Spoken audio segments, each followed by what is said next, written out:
And so the purpose of this book is to outline 7 of the practices that most religions are drawn to, or are most people that in religions, as you looked at them use. And that's meditation, gratitude, connecting with nature, relating to plants, rituals, singing and chanting, and of course pilgrimage.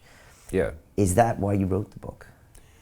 I wrote the book because I think a lot of people in the modern world who've given up religion, and in Britain, for example, the percentage of people who regularly go to church is now about 5%. Wow.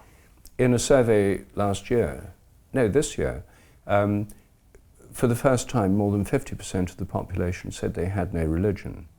Now, there's never been a situation in the whole history of the world before where the majority of the population have left or abandoned religion. It just hasn't happened.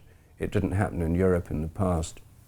It doesn't apply in the Middle East. It doesn't apply in India. It doesn't apply in most places. Even America?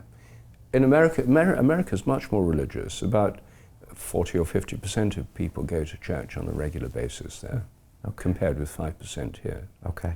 And so this shows you what? This alarmed you?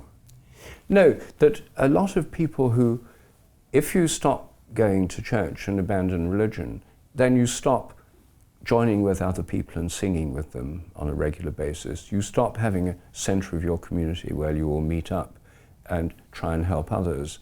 You stop celebrating the festivals which give a kind of meaning and structure to the year. You stop praying, which for many people is a great source of strength and helps them.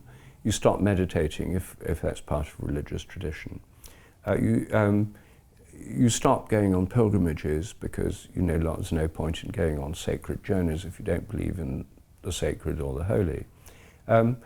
You stop a whole range of, you stop giving thanks before meals or expressing gratitude because there's no one to express it to if you don't believe in anything greater than yourself. So people who stop all those things and accept a worldview that their mind is nothing but their brain, we live in a pointless, unconscious universe, there's no particular meaning in anything, there's no purpose in evolution. It's a depressing worldview. And I think it's no coincidence that modern societies, the endemic disease of modern industrial society is depression. I mean, there are millions of people on antidepressants. Kids are being given antidepressants. Suicide is growing among school children. I mean, if you think your mind is nothing but your brain, it's separative. You're separated from others. You have no connection with the greater world.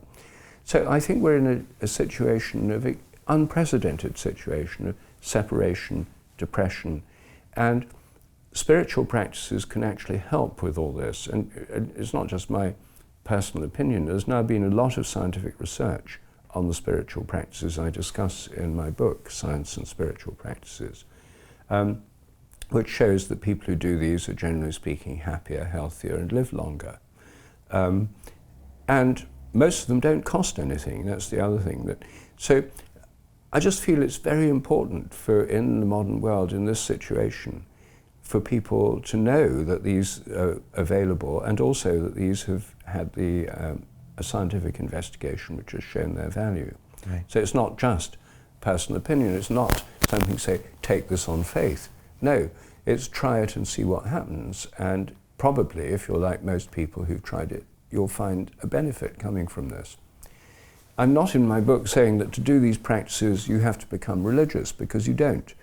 A lot of people who meditate are not religious. A lot of people who connect with nature are not religious. In fact, for many atheists, it's the main spiritual practice that they have. And thank goodness they do, because it's a very helpful one.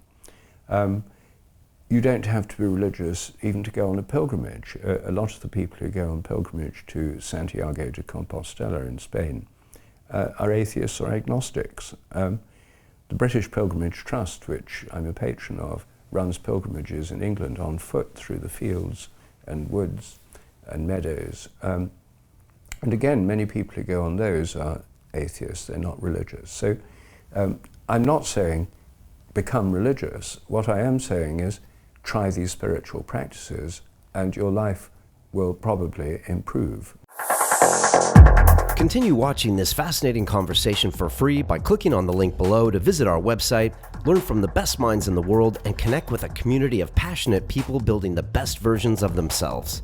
Just click on the link below, and I'll see you on the inside.